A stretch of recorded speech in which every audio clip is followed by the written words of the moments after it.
என்ன ஒரு கேவலம் பாருங்க.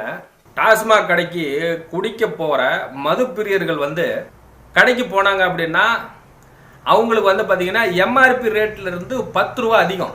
சில கடைகளில் 20, 25, 30 ரூபா வரைக்கும் அதிகம்லாம் கூட சில நண்பர்கள் வந்து சொல்லியிருக்காங்க.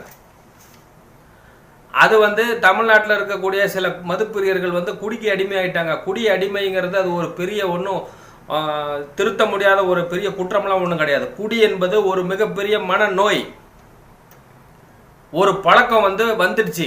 அதை வந்து சரி பண்ணணும்னா அதுக்கு நிறைய வழிமுறைகள் இருக்கு.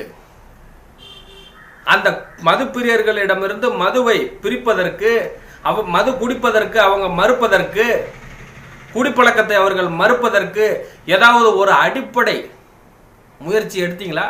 திராவிட முன்னேற்ற கழகம் எல்லாத்தையும் பாட்டில் பொறுக்க விட்டுட்டாங்க. பாட்டில் பொறுக்கிட்டு வந்து மறுபடியும் அதே கடையில் கொடுத்தா ஒரு பாட்டிலுக்கு 10 ரூபாங்க. நிறைய இடங்கள்ல நான் பார்த்துருக்கேன். ஒருத்தர் வந்து 20 பாட்டில் எடுத்து கொடுத்துட்டு 170 ரூபா, 160 ரூபா ஒரு குவார்டர்னுடைய விலை. அப்படின்னா 170 ரூபா கடையில் விற்கிறது.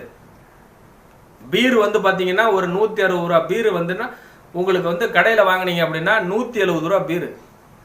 ஒரு பாட்டிலுக்கு 10 ரூபா எப்படின்னு சொல்லி மது பிரியர்களை வந்து பார்த்தீங்கன்னா பாட்டில் பொறுக்க விட்டுட்டாங்க.